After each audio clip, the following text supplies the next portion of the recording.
Alright, so we got Charizard for Master League.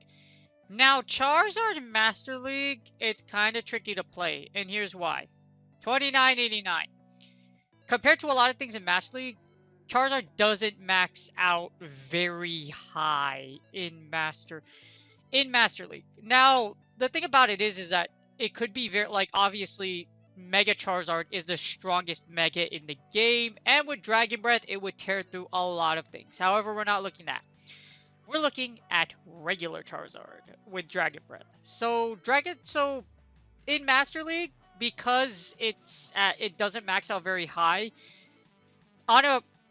just to give you a good comparison, Mewtwo maxes out at 41.79. Charizard maxed out at 28.89. Because of that, it's not that strong in Master League. It has a lot of weaknesses in Master League. For example, Kyogre destroys you, Melmetal rocks your world, and that Zekrom will eat you faster than a Solar Beam to an Azu if it wild charges you. In other words, Charizard Master League, we're going to take a look at it, but it's not very promising, just based off of that analysis. And the two Pokemon I mentioned are very popular. Now, it does have a lot of resistances against things in Master League. For example, you resist Togekiss. You also resist Machamp. You resist Groudon. You essentially wall Groudon because you walled both Earthquake and... You wall Earthquake, you also wall Mudshot, and you wall Fire Punch. And Iron Head doesn't do much. But the thing is here, we're going to take a good look at it. Now, you just did Karmat. Karmat Community wasn't too long ago, so you should have one. Now, I'm going to take a look at both the Overheat and the Blast Burn version, so you'll see which one makes a difference. But because Master League just maxed out so high, unless it's the Mega version, as you see here, Charizard for Master League itself isn't very promising. It does have a really sweet shiny, though, and like I said, if you have the Mega versions, it's super cool. Like, that is awesome. And this is... Okay, the original version's way better than the shiny version, but you know what? Charizard with Dragon Breath. Let's see how good it is for Master League. As far as rankings go, as you see, Charizard is actually surprising because it actually ranks in... It's actually in the top 100. It's actually number 100. Now, remember what I mentioned, that Mega Charizard is the strong... If it was allowed in Master League, would be, like, literally the strongest Pokemon. Like, if you look at it, it's extremely powerful. And yes, it would be number 1. With Dragon Breath, if it came out. Now, that's a big if. If they are allowed... As you see, they're extremely powerful. Mega Charizard Y absolutely obliterates Dialga. You even beat Togekiss. It's insanity just how strong Mega Charizard is. Now, regular Charizard, here's what we're analyzing. The interesting thing, you still beat Dialga and you still beat Togekiss. Remember what I mentioned? You beat Groudon? And you actually are able to beat Zekrom with Dragon Breath as long as you have shields. Now, you do lose against some key things. Giratina Origins, Kyogre, Giratina Altered, Dragonite, and Melmetal. You will lose against all these because remember what I mentioned? Normally, Charizard would beat Dragonite, but in Master League, just because Dragonite's maxed out and has such a high stat pool, it's extremely powerful. And don't even get me started with Melmetal. But we'll just see on the Matrix just how strong Charizard with Dragon Breath really is. But as you see, it ranks in the top 100 for Master League. Now, as our lead, number 57, it does have some good lead matchups. We'll take a look deeper on the Matrix. So it's pretty strong as a lead. As a closer, Charizard with Dragon Breath, not very powerful. As you see, you will not see a lot of Genesis Heracrosses, etc. You might see Metagross and Darkrai, but even then, not that relevant as a closer or even as a switch. As a switch, it's its worst position, just because even though you win Dialga, Togekiss, you lose against Kyogre, Gyarados, Melmetal, etc. And these aren't low ratings. Anything above, I think higher than like a 590 or at a 600 is really high. It means you die really, you don't win convincingly, or there's very little chance of you flipping this matchup. Alright, so I put Charizard with Dragon Breath here, both the Blast Burn and Overheat if you don't want to use the Lithium. I also put the Shadow version just to see if it flips anything. You're not going to find a Hundo Shadow, but it was just interesting to see the comparison between regular Charizard and Shadow Charizard.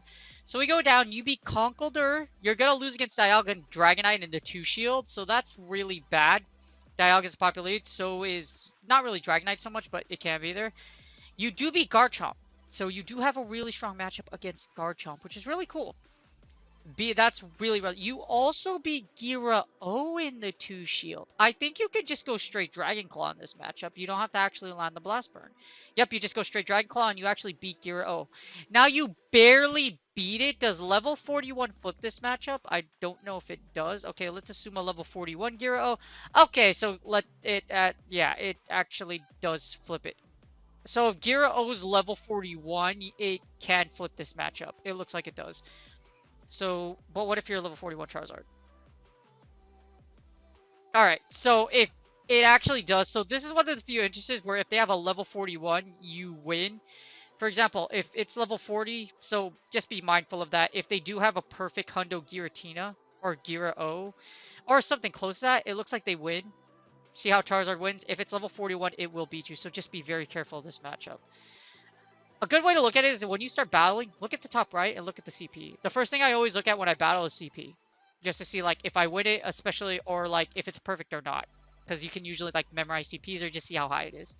You beat Groudon in a 2 shield just because, like I said, you do essentially wall Groudon. You do wall the mud shots. You do also, you resist everything. You even resist the Earthquake.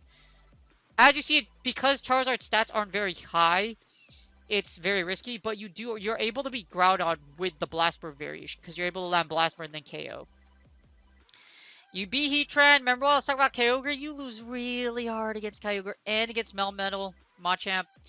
You lose against Mewtwo, Palkia.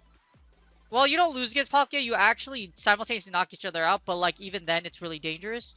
You'll lose against Swampert. You lose against Rhyperior with Mud. You actually lose against Rhyperior because of Surf. Surf actually is able to. I think Rhyperior just because I think it could just go straight Surf and then destroy you. Surf, Surf, Surf. Yeah, actually, you don't even make it to Blast Burn. As you see here, all it takes is it literally can Mud Slap you down. That's how oppressive it is. That's how Rhyperior can just Mud Shot you down just because it's so thick in Masters. You do beat Togekiss, though. Now, I don't know if this is actually... I think this might be bait dependent. Yep, this is bait dependent. So, you have to shield... So, you have to shield the Ancient Power, but you have to land the Blast Burn. If you don't land Blast Burn, you will lose because you can't go straight Dragon Claw. You have to go Blast Burn because Blast Burn's resisted. As you see here, you have to call the bait. If you aren't able to call the bait, you lose. So, this isn't really super accurate. So, as you see in the league, Charizard in Master League doesn't really flip a lot of matchups. Let's see how it does in a switch in the 1 shield. So, in the 1 shield, you beat Dialga in the 1 shield, interestingly enough, but I think this is bait dependent as well. I think you have to bait with Dragon Claw, and then you have to Blast Burn. Yep. So, if you can't just go straight Dragon Claw, you have to land Blast Burn. If you just go straight Blast Burn, you actually lose this matchup. As you see here, Dialga is able to do this. So, that's bait dependent. So, you lose against a lot of other relevant things. For example, both versions of Gira. You also lose against Kyogre. You're able to beat Groudon in the 1 just because, like I said, you wall it. But you lose against Mamoswine. You lose against Gyarados. You're able to beat Metagross, interestingly enough. But I think you also... Remember what I was talking about? This is bait dependent. You have to bait. If you can't land the Blast Burn, you do lose this matchup. As you see here. So, that's bait dependent too. And you remember you can beat. I think you could beat Zekrom straight Dragon Claw. You do. You beat it just straight Dragon Claw. But for Togekiss, you have to bait. If you don't bait, you lose because you can't. Because since Dragon Claw is resisted and you don't even get stabbed, Togekiss does destroy you. So remember, keep in mind that your matchups against Togekiss, etc., it's very bait dependent. So be very careful of that. Now in the closer, Charizard just gets absolutely annihilated by a lot of the meta. As you see here, you lose against practically a majority of the meta, even against Groudon. Matches you would normally flip having a shield, you actually lose without shields. And interesting enough, the Shadow version actually flips the Groudon matchup. I'm guessing, yeah, the Shadow Dragon Breath version actually flips it. And Heatran. But other than that, nothing else notable. You beat Mamoswine, you beat Metagross, and you're able to beat Mewtwo with the Overheat version. But as you see, without shields, Charizard absolutely gets destroyed by a lot of things in the meta. Up a shield, it gets really promising actually. Up a shield, you're able to beat everything but Garchomp, Gyarados, Kyogre, of course Kyogre. You don't beat Melmetal. I don't think Raikou's much of a problem. You don't see much of Raikou's in Masters, but you do definitely see Melmetals. You still lose up a shield. So with shield advantage, Charizard has a lot better play against the meta than having no shields. Of course, up 2 shields, it looks like up 2 shields, you beat everything but Kyogre in Charizard. So you'll beat everything in the meta except Kyogre in the 2 shield. And I think that's one of the big problems is just Kyogre's so plentiful in Master League that if you see one, you essentially just die. Now up to 2-to-1s, basically you have shield advantage. You're able to win against everything but Snorlax and Kyogre. So having shield advantage with Charizard isn't such a bad idea, but some of these might still be bait dependent because they do have a shield. So you have to bait with Dragon Claw and then you Blast Burn down. That's usually the case. For example, against Giratina Origins, if you just go straight, I'm pretty sure you have to bait. Oh no, you could just go straight Dragon Claw. So you could just go straight Dragon Claw. So that's actually a bad recipe. How about Dialga? If you aren't able to bait with you have to Land Blast Bird, right?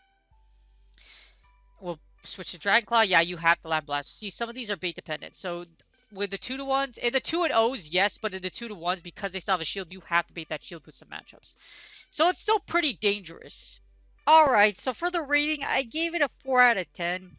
Charizard in Master League, it's much better suited for the lower leagues than Masters. Because like I said, everything in Masters is maxed out so high, and 2889 is actually pretty low. The only reason I haven't given it a 2 or 1 is because Charizard can actually beat some meta-relevant matchups, but that's just the issue. There's too many things that check Charizard in Master League meta.